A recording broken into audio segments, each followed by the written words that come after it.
Mm, Compañeras, buenos días. Compañeros, buenos días. Buenos días, mi Sonia Sancas Cardena. Hoy es 16 de diciembre de 2020. En este día expondremos el tema de conflictos, negociación y mediación con mi compañera, yo y mi compañera Gladys Barra Quispe. Primeramente empecé. Ya continuando con la exposición, primero hablaremos del conflicto. El conflicto es una situación en que dos o más individuos con intereses contrapuestos entran en confrontación, en oposición o emprenden acciones mutuamente antagonistas, con el objetivo de neutralizar, dañar o eliminar a la parte rival, incluso cuando tal confrontación sea verbal, para lograr así la consecución de los objetivos que motivaron dicha confrontación. Por ejemplo, si hablamos de un conflicto, un ejemplo claro es de la mina Las Bambas con los comuneros de Fuerabamba. Cada uno quiere hacer valer sus derechos. La mina porque quiere hacer su derecho de la concesión, no porque él paga impuestos. Y la comunidad sus derechos, no porque ellos, la mina les contamina, vulnera sus derechos, ¿no? Eso sería un ejemplo claro del conflicto. El conflicto se distingue en dos clases de conflictos. A es conflicto intrapersonal. Son aquellos que ocurren dentro del individuo. Por ejemplo, pueden ser o sea, de, los conflictos interpersonales se refieren a las situaciones que ocurren entre individuos o grupos de estos. El conflicto como fenómeno social inevitable. Habitualmente la vida cotidiana nos plantea situaciones ante las cuales debemos tomar una decisión, es decir, nos enfrentan a la necesidad de elegir. La manera en que intentaremos resolver el conflicto va a depender de nuestra experiencia cultural. El conflicto, un cambio de enfoque. El conflicto como una oportunidad de cambio positivo. En principio, se suele tener una percepción negativa del conflicto. Por ejemplo, podemos distinguir causas y fases del conflicto. Las causas son los bienes, ¿no? Los bienes, ya sean dinero, propiedades, que son una causa para el conflicto, ¿no? Bien. Las propiedades, digamos, las comunidades tienen terreno, ¿no? Y hay una comunidad que siempre quiere ganar más su territorio. O también entre familiares hay conflicto de propiedades. Los principios. Este término se refiere a los principios abstractos que constituyen elementos no materiales, ya sean como por ejemplo las creencias religiosas, las ideologías políticas, valores o morales, reputación personal. El territorio se refiere al territorio literal, el psicológico. Las relaciones interpersonales implícitas. Diferencias de poder. Los desequilibrios de poder en las relaciones terminan desembocando en un conflicto, exponiendo el más débil a la posibilidad de reprimir o el más fuerte, de ser reprimido por el más fuerte. Expectativas dentro de las relaciones. Se ha formado que los contratos psicológicos están implícitos en las relaciones humanas. Estos contratos psicológicos se basan en las expectativas tácitas e inconscientes que cada uno tiene de los demás. Choque de personalidades significa que las personas en cuestión no se llevan bien por no poder comprenderse mutuamente. Eso pasa más que todo en las parejas, ¿no?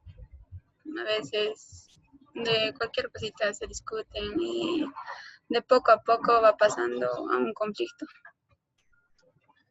Fases. Escalada y desescalada del conflicto. Ciclo de vida. El conflicto es el proceso dinámico y ello significa la posibilidad de transformaciones.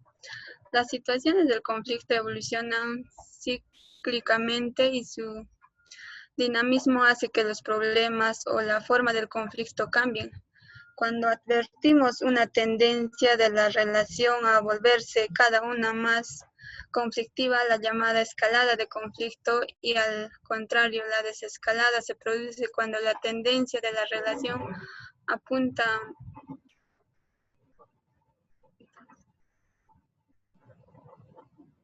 a comportamientos frente al conflicto. Los comportamientos que debemos tener frente al conflicto. Primero tenemos competir o contender, ¿no? En este caso tratamos de resolver el conflicto, manteniendo nuestras aspiraciones y tratando de persuadir a la otra parte que ceda. Implica un alto interés por la satisfacción de las necesidades y las aspiraciones propias y bajo interés por las del otro. Ceder o conceder. Este caso supone que uno de los implicados renuncie a parte de sus aspiraciones y a ese costo la otra parte satisface las suyas. Convenir. En esta alternativa, todas las personas involucradas en el conflicto ceden parcialmente en sus necesidades, intereses y aspiraciones. Se satisfacen algunos de los intereses propios y algunos de los ajenos. Colaborar y resolver problemas. En esta clase de comportamientos, todas las partes tratan de obtener la satisfacción de la gran mayoría a todos los intereses reales, principios y ajenos. Para lograrlo, trabajan juntos generando nuevas opciones de mutuo beneficio. Evitar, no hacer nada o retirarse. Constituye la inacción, implica la manifestación de desinterés tanto por las necesidades y aspiraciones propias como por las ajenas. Métodos de gestión de los conflictos. Existen tres enfoques de los cuales se resuelven los conflictos. A, sobre la base de los intereses, B, sobre la base del derecho, C, sobre la base del poder. Métodos alternativos de resolución de conflictos.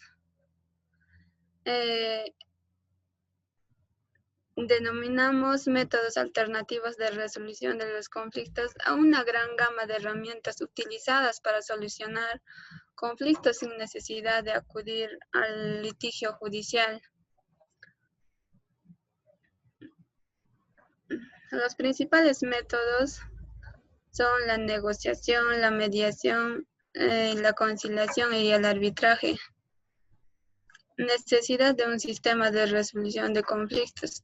Un sistema de resolución de conflictos en sentido amplio, abarcando el proceso judicial y los métodos alternativos, es eficiente cuando cuenta con numerosos mecanismos o procedimientos que permiten prevenir los conflictos y resolver en su mayor parte con el menor costo posible. Para ello debe partir las necesidades e intereses de las partes sobre la base del principio de la subsidiariedad.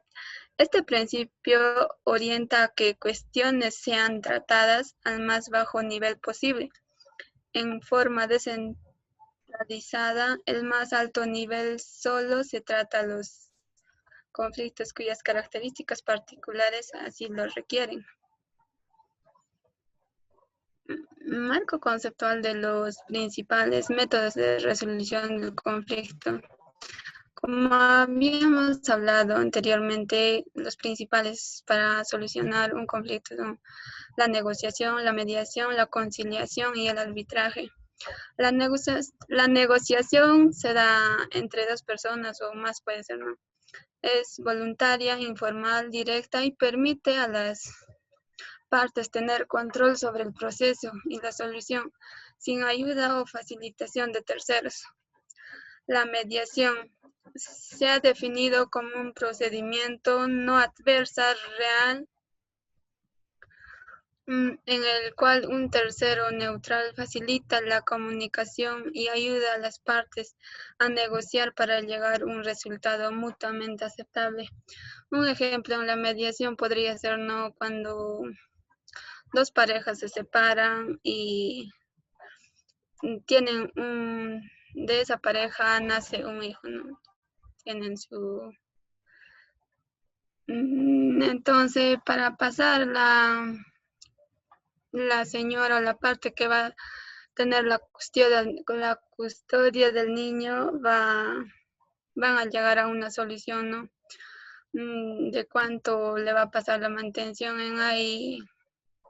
El que les asesora es un abogado, también el juez. La conciliación supone avenimiento entre intereses contrapuestos. Es armonía establecida entre dos o más personas con posiciones divergentes. El arbitraje se ha definido como un procedimiento mediante el cual las personas pueden someter previo convenio a la decisión de uno o varios arbitrios. Las cuestiones litigiosas sugeridas o que pueden sugerir a materias de su libre disposición conforme a derecho.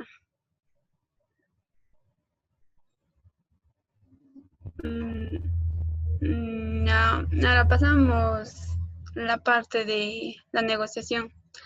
La negociación es voluntaria, formal, directa y permite a las dos partes tener control sobre el proceso y la solución sin ayuda de facilitación de terceros. La negociación siempre se va a dar entre dos partes, ¿no? Porque no se puede dar solo una persona, tampoco hay un conflicto de una persona nada más. Entonces siempre tiene que haber dos personas o más, ¿no? Para que las partes hagan una negociación, o sea, en partes iguales, ¿no? Que cada uno logre lo que quiere, o sea, ¿cómo se puede decir? Que ambas partes estén de acuerdo, sin que lleguen a un juzgado, en la intervención de los terceros, como dicen. Modelos arquetípicos de la negociación: competitivo y corporativo. Los métodos adversariales. Modelo competitivo. Las partes resuelven el conflicto compitiendo, es decir, son contendientes y un tercero suple la voluntad de las partes y toma una decisión. Necesariamente el conflicto tiene el siguiente desenlace: una parte pierde y la otra gana. Se trata de la llamada fórmula ganador-perdedor. La decisión del tercero que pone fin a la disputa se basa en la ley o en la aplicación de un precedente. Ejemplo: litigio, arbitraje. Heterocomposición, modelo corporativo, competitivo. Cuando se designa un tercero que actúa a la voluntad acorde de las partes, por ejemplo, un árbitro. La heterocomposición pura ocurre exclusivamente en el caso del proceso judicial. Los métodos no adversarios o modelo corporativo están orientadas a las partes, trabajan juntas y cooperativamente para solucionar el conflicto. Las partes tienen el control de la solución, acuerdan su propia decisión.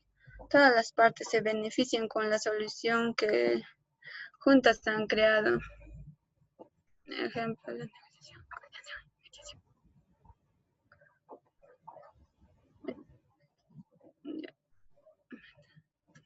Metodología de la negociación, modelos típicos de negociación. El modelo competitivo de la negociación. En el modelo competitivo, un individuo o grupo consigue sus objetivos a expensas de un adversario. Puede apelar a la intimidación o a sutiles formas de manipulación. Modelo distributivo. En este modelo, las partes tratan de distribuir las ganancias y las pérdidas. También se le llama convergente en la medida que las partes tratan de converger a un punto llamado medio. El modelo colaborativo de negociación. El modelo colaborativo es ganar, ganar. Las partes salen ganando satisfacción, la totalidad y la gran mayoría de sus intereses. Los 6 pasos del modelo colaborativo.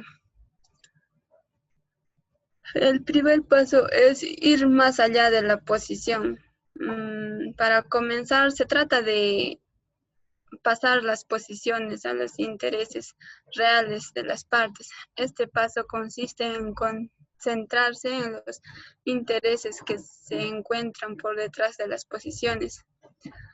El segundo, identificar y priorizar intereses. Al concentrarnos en los intereses por detrás de las posiciones, es preciso. Tercero, identificar los intereses propios y de la otra parte.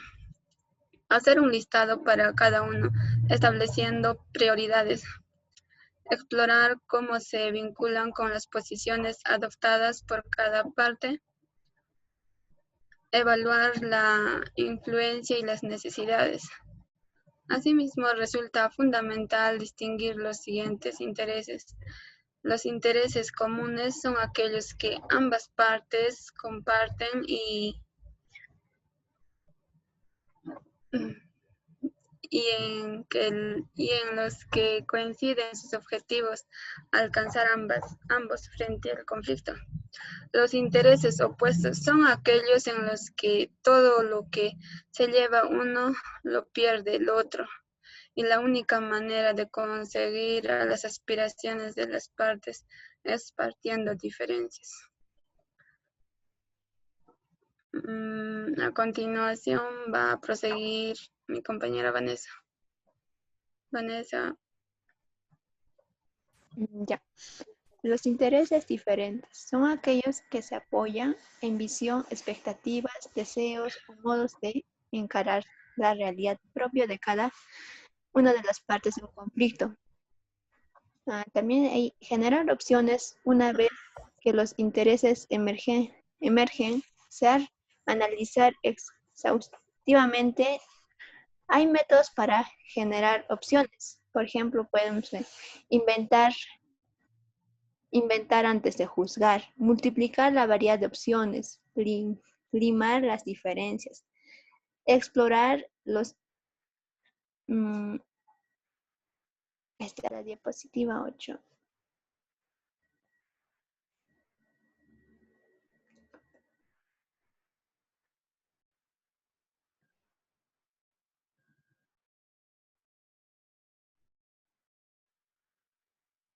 Ya. Retrocede.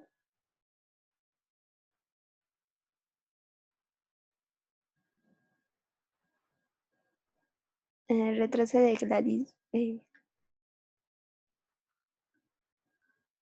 Retrocede. Ahí. Ya.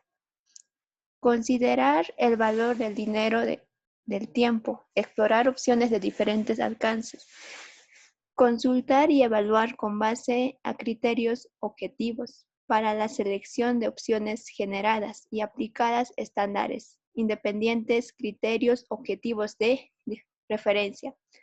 El estándar es una vara de medición independiente de la voluntad de las partes, que sirve para evaluar opciones de conflicto.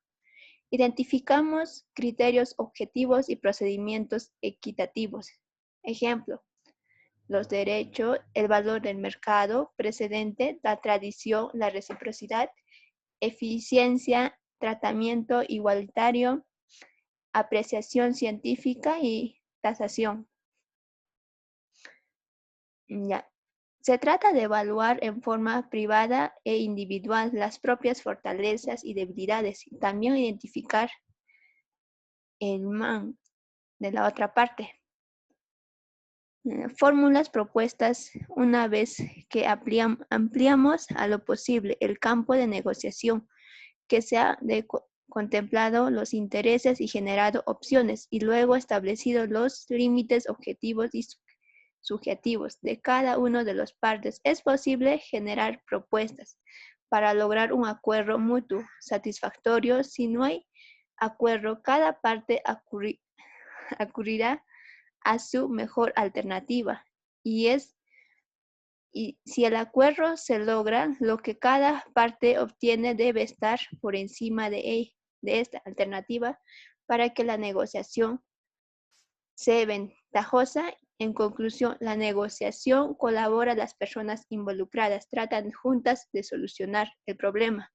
La mediación apunta que las partes trabajen juntas para resolver el problema.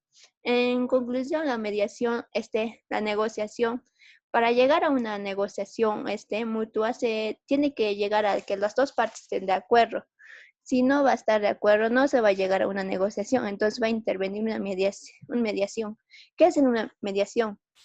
La mediación es un proceso voluntario que se lleva a cabo con carácter confidencial, en el que una persona sin interés creados ya que ha recibido la formación, a la que se denomina el mediador, presta ayuda a las partes para llegar a un acuerdo negociado en relación con una controversia o diferenciado, y que las propias partes están en control de la decisión de gastar la cuestión y términos de cualquier solución. Ya. El mediador es lo que hace es actúa, ¿no? Entre dos personas, digamos, si hay un problema, digamos, hay problemas de un terreno, ¿no? Digamos, en la familia siempre hay, ¿no? El problema del terreno siempre el otro quiere, yo quiero esa parte. Entonces, el mediador, ¿qué dice? ¿Qué propone? Propone alternativas de solución. Entonces, el mediador siempre va a proponer solución. Ya. Ahora, digamos, elementos fundamentales de la mediación. Es carácter confidencial. El mediador puede ayudar a proteger su privacidad, ya que a diferencia de los tribunales, la mediación es un procedimiento de carácter confidencial. El mediador, digamos, si está mediando en un problema, no tiene por qué decirle a otras personas. Él tiene que ser confidencial. El otro, procedimiento, oficio y flexible. El mediador no es como un tribunal, que es de carácter oficial y funciona de conformidad de normas estrictas. El mediador es alguien que nos va a ayudar a solucionar un problema y nos dice que no siempre es de un carácter oficial o que tenga normas estrictas. Otro, ausencia de prejuicios. El proceso es confidencial. En consecuencia, las deliberaciones que se celebran durante la mediación, las propuestas formuladas y los documentos elaborados en relación con el mediador no pueden utilizarse más adelante como prueba ante los tribunales. Por otro lado, ni el mediador ni los participantes pueden prestar testimonio en los tribunales sobre los acontecimientos durante la mediación. Otro, tenemos el control. Las partes mantienen el control a menos que ambas estén de acuerdo con las condiciones de solución. No hay de solución, entonces no hay un acuerdo.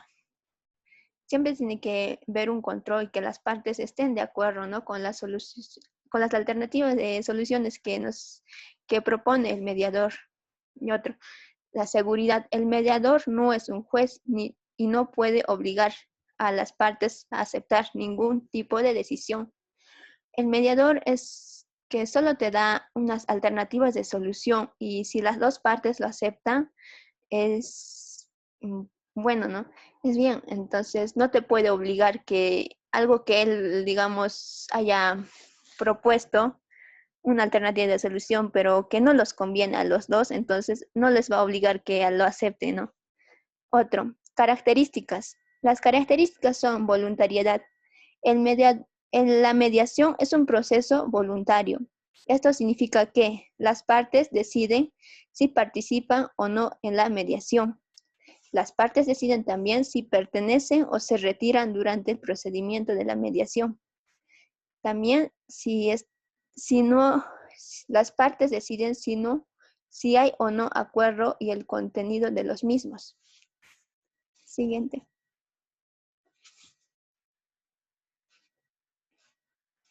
Ya. Autocomposición. Las partes participan activamente como protagonista en este diálogo ordenado y dirigido por el mediador, manteniendo el poder de decidir qué solución se adaptará. Otro también tenemos la confidencialidad. La mediación se desarrolla en un espacio confidencial, lo que significa que la información en la misma se ventile no podrá ser revelada en otros ámbitos, como ya les dije anteriormente. Cooperación. En la mediación se estimula a las partes a trabajar juntos para resolver un conflicto en común, pasando de adversarias a socias en la solución del conflicto. Acento en el futuro. Se enfrentan al conflicto en forma práctica y positiva, alentando a las partes a concentrarse en el futuro y dejar atrás lo negativo del pasado. Otra también tenemos informal, pero no estructura, pero con estructura. Se ha señalado que la mediación es un proceso informal, puesto que el mediador no está obligado por las reglas procesales y dado su entrenamiento puede rápidamente simplificar el caso y descartar lo irrelevante y a la vez se ha considerado un mecanismo estructurado, porque aunque sea flexible, existe un procedimiento en el que se cumplen diversos pasos. El otro, el rol de los participantes de la mediación tiene que ser, podemos distinguir tres roles, que es el mediador, las partes, el abogado. Rol del mediador o de la mediadora. El mediador ejerce el rol de conductor, el procedimiento y facilitar de las comunicaciones. Consiste en ayudar a que las partes lleguen a un acuerdo cuyos términos sean aceptados por todas ellas. En ese sentido, el mediador ayuda a las partes. El mediador, digamos, ayuda a identificar sus roles, necesidades y deseos. Comprende las necesidades y deseos del otro. Descubrir los temas fundamentales del conflicto. Incentivar la cooperación entre ellas para resolver el problema. Analizar en forma realista las posibilidades de concretar con éxito las acciones necesarias, ¿no? En este caso, el mediador tiene que, como decís, identificar los problemas, todo para ello, para que las partes, digamos, que están en problema, digamos, de una familia, entonces tiene que proponer alternativas, todo, identifica cuál es el problema y cómo puede solucionar, entonces propone eso. Y siguiente.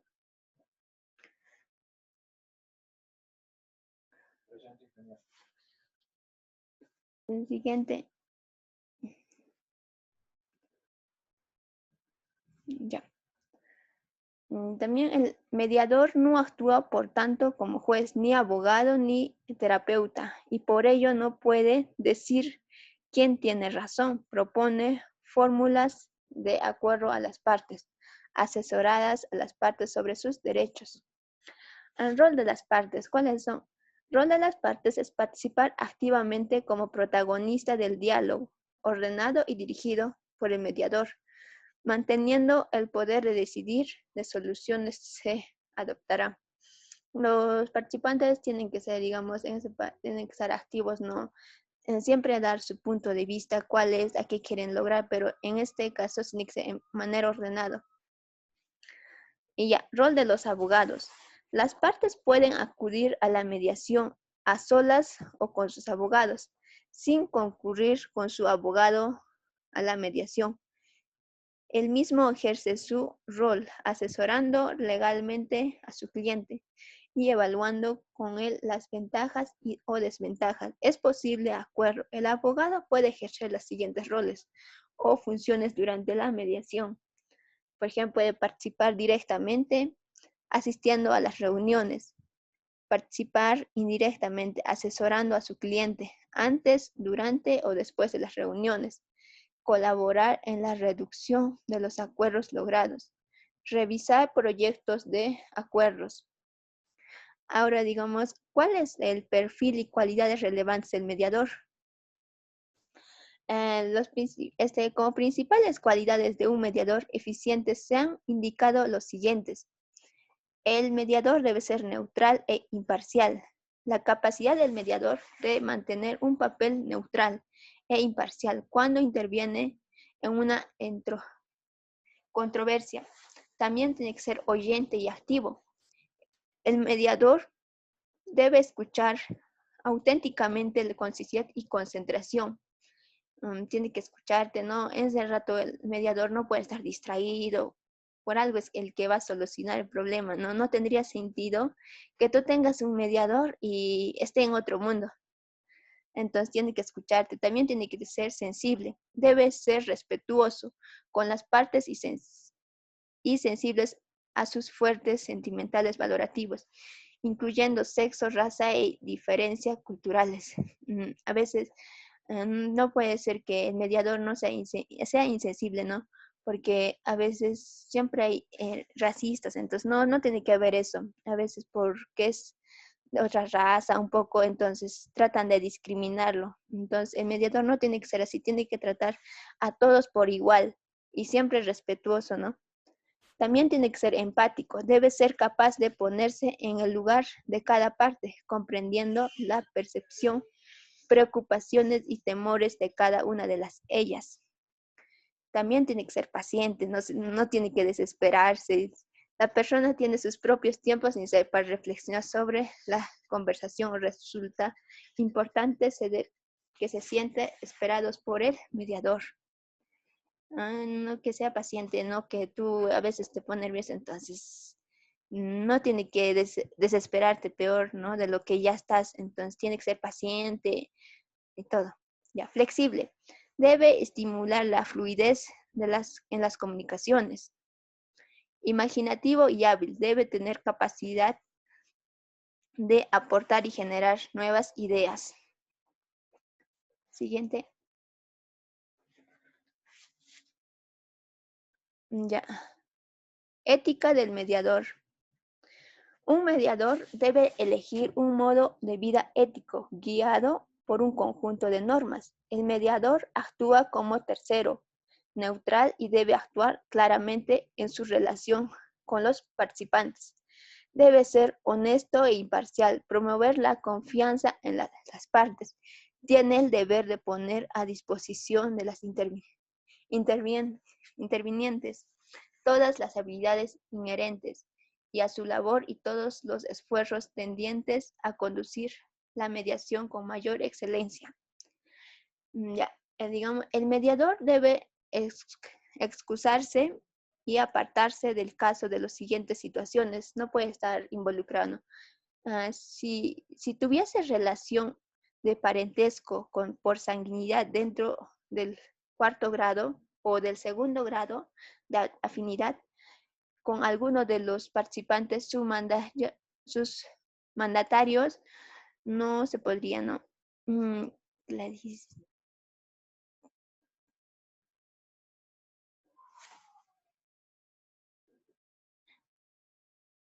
eso.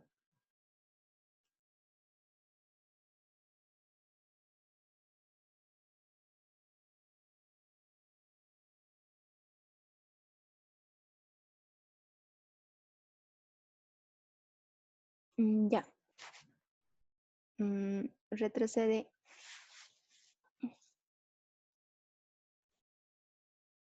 Me retrocede. Ahí, ya. Si el mediador o sus sanguíneos o fines tuviese intereses en el conflicto, en el otro semejante, sociedad o comunidad, con alguno de los participantes sus mandatarios o abogados. Si tuviese pleitos pendientes con alguna de las partes, o sea, no tiene que tener pleitos con ninguna de las partes, tiene que ser neutral, ¿no? Deudor o feunador de alguna de las partes, no tiene que ser también. Si hubiese sido autor de denuncia o querella o hubiese sido denunciado por alguno de los participantes.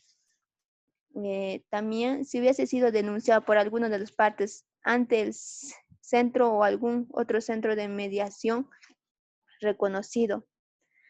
Si hubiese sido defensor, hubiera brindado servicios profesionales o asesoramiento o emitido dictámenes o dado recomendaciones respecto al conflicto.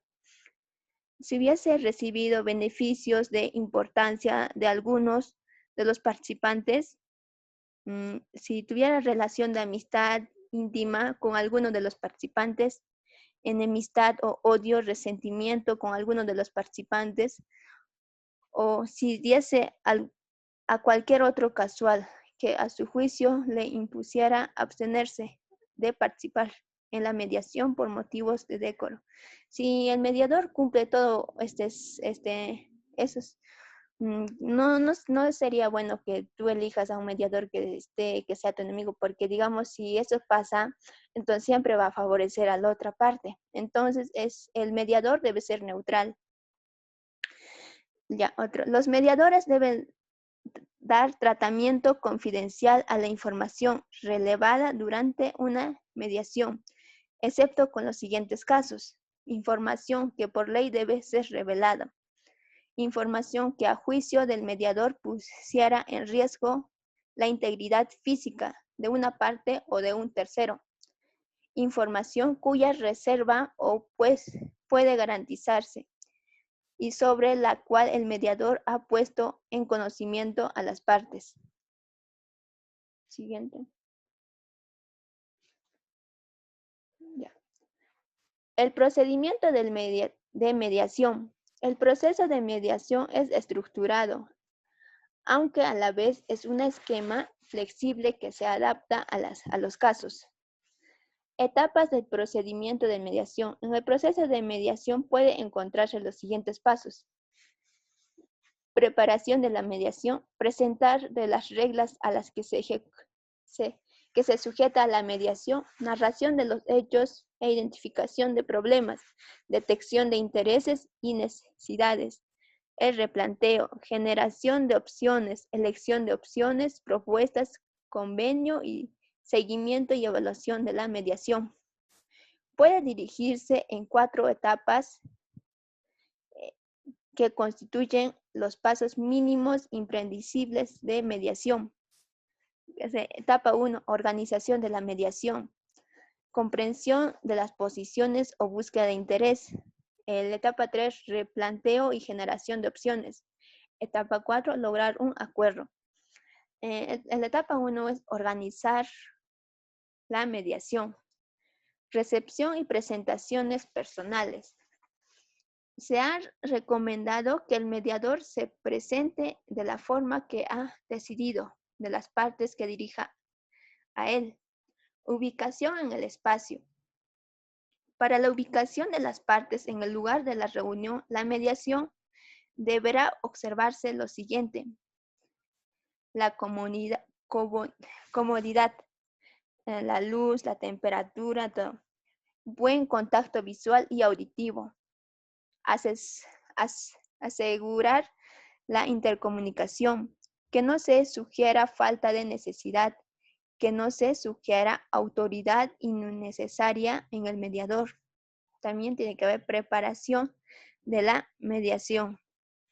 Antes de la iniciativa del proceso de mediación, consulta necesario decir quiénes deben participar en la mediación, obtener como mínimo la información básica de los temas involucrados, la relación entre las personas involucradas en el conflicto, cómo se derivó el caso y si existe otro trámite con relación al conflicto.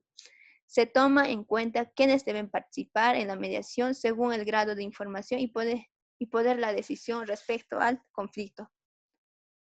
Siguiente. Ya. A la primera reunión de mediación llamada sesión conjunta inicial, además de las características de procedimiento, se ha señalado que según las posibilidades de comunicación, de preferencia, el mediador la convocaría se hará por carta o por teléfono, o podrá realizarse mediante presentación personal en el domicilio de la parte, e inclusive se puede combinar los medios de invitación a la reunión. La sesión conjunta o privada, en el virtud del modelo de mediación que seguimos, generalmente la mediación se desarrolla en reuniones conjuntas entre el mediador, las partes involucradas en el conflicto o en el caso de los demás participantes, las reuniones privadas, separadas entre el mediador y cada parte, son optativas. Características del procedimiento de mediación, como ya les dije, tiene que ser el mediador neutral, voluntario, colaborativo, confidencial y siempre tiene que mirar hacia el futuro, ¿no? Proponer alternativas de solución. Las reglas de comportamiento personales y funciones de la mediación. Respeto mutuo, hablar uno por vez, eventuales sesiones privadas, firma de convenios de confidencialidad. Observación. Una vez concluido el discurso de apertura, el mediador deberá cerciorarse de la comprensión de lo explicado y para proseguir las partes deberán prestar su consentimiento de trabajar conforme con dichas pautas expuestas. Se ha afirmado que el discurso inicial efectivo es importante por las siguientes razones. Establece las reglas básicas y el rol del mediador en la reunión. Asienta el control de procedimiento por parte del mediador.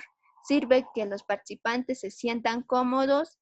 Comunidad a las partes de sensación de que el mediador tiene seguridad y está formado, invitándolos por ello a confiar tanto en el mediador como en el procedimiento. Permite a las partes reconocer y aceptar la discordancia entre lo que se esperaba obtener a través de la mediación y la realidad. Ya. En la etapa 2, digamos, comprensión de las posiciones y búsqueda de interés en esta etapa, el mediador o mediadora escucha la postura de cada una de las partes, ¿no?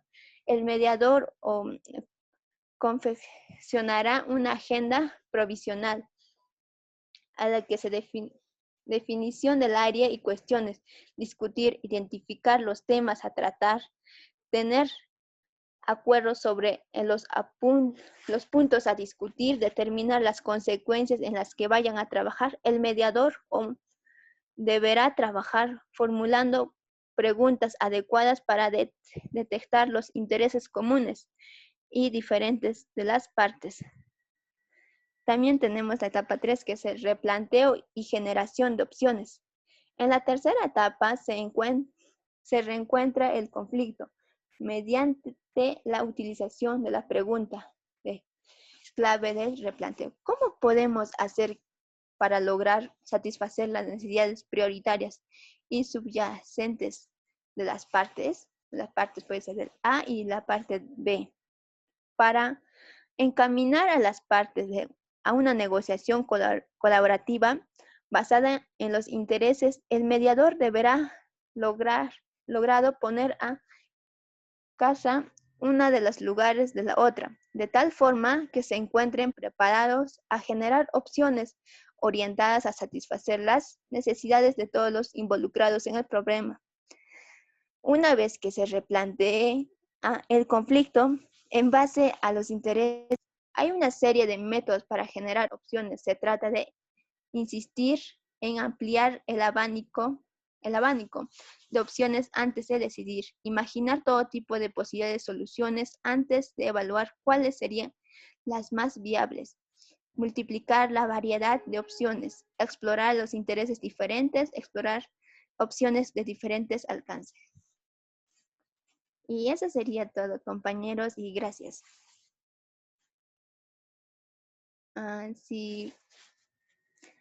Si tuvieran alguna duda, una consulta o un aporte, podrían hacerlo, compañeros, compañeras.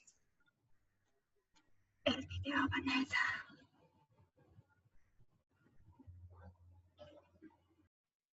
Referido a tu tema, ¿cuáles serían las ventajas al solucionar un problema en la mediación y no en un juicio? O sea, ¿qué ventajas tendría solucionar un problema en mediación y no en un juicio? La ventaja que tú tuvieras, digamos, que no estarías involucrado en digamos, ¿no? En las reglas, más que todo en la economía, porque eso te beneficiaría un poco, porque en contratar un mediador sería menos, ¿no? Y en cambio, cuando es en un tribunal así, cada te cuesta, entonces sería en que, pero para llevar a cabo la mediación, digamos, tienen que estar de acuerdo, ¿no? No se puede llegar a un acuerdo si las dos partes no están de acuerdo. Para llegar a eso, una solución, tendría que ser que las dos partes estén de acuerdo. Entonces también te ahorrarías en la parte económica, no tuvieras mucho gasto. Eso sería mi punto de vista. Sería tiempo, porque la mediación, mediante eso puede consistir en una o más reuniones a corto plazo. Por otra parte, lo que dijiste también, el ahorro del dinero, porque habría menos gastos y no se gastaría en un juicio. Otra cosa también sería que las personas participen en la solución del problema. Bueno, eso sería. Sí, compañera. ¿Tuviera consulta o aporte? Crítica.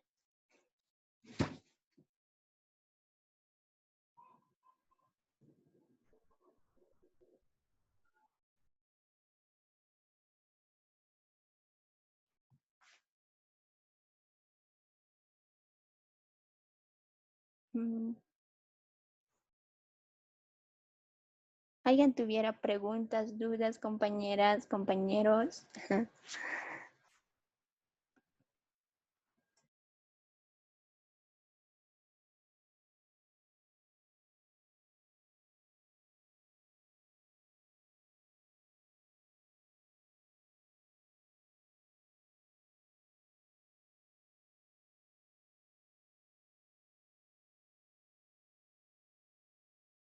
Rendimiento mediante la estimulación del conflicto. En este primer tema, principalmente, vamos a establecer un análisis de dos conceptos principales que tienen que ver con el conflicto y también tienen que ver con el rendimiento. Como podemos apreciar, el rendimiento lo establecemos como una medida de productividad que se refiere al logro efectivo de los objetivos o metas. En cuanto a el conflicto en interrelación con el rendimiento, hablamos de la estimulación que puede existir cuando se desarrolla un conflicto y que puede aumentar o disminuir la probabilidad de lograr a corto plazo una meta en común y también obtener beneficios, mientras que a largo plazo los efectos positivos o negativos pueden persistir, incrementarse o desaparecer. Por lo tanto, se establece una correlación importante en cuanto al conflicto y en cuanto al rendimiento. Para situar la definición del conflicto, pues vamos a establecer tres definiciones diferentes, ya que el término no posee una definición única o clara, o que consideremos importante destacar como único concepto. Por lo tanto, lo vamos a establecer como la reacción del individuo ante la percepción de que partes distintas tienen distintas aspiraciones y que no pueden ser logradas de manera simultánea. Esta definición viene de Budman y Paul en 1987.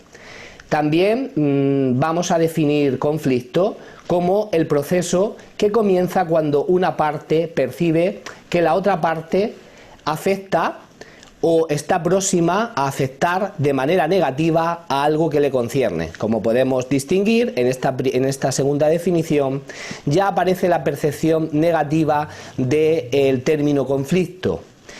Y por último, estableceremos una definición de Van Vliet, que establece que dos individuos o dos grupos están en conflicto en tanto que al menos una de las partes siente que está siendo obstruida o irritada por la otra parte, que hay una contraposición de una parte a otra parte.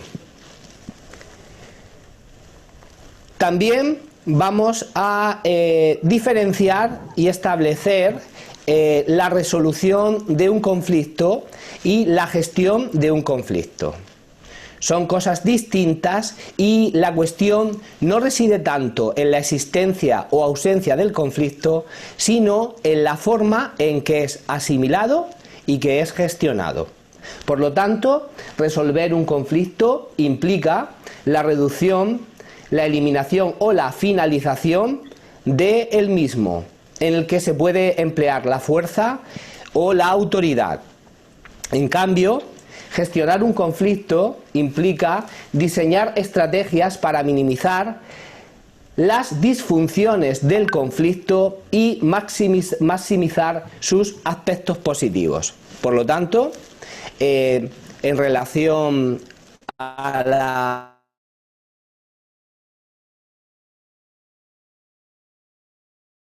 hemos establecido, se nos puede llevar a maximizar aspectos positivos de tareas o actividades que iremos desarrollando y viendo a lo largo de este tema.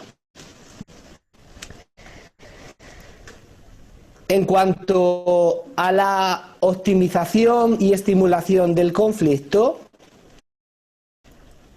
y las condiciones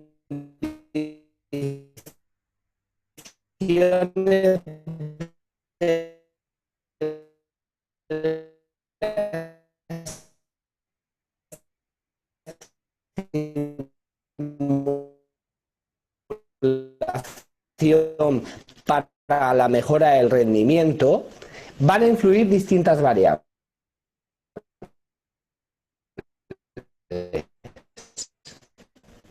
Principalmente tres, que estamos viendo y que tienen que ver con el tipo de conflicto, con el nivel de productividad,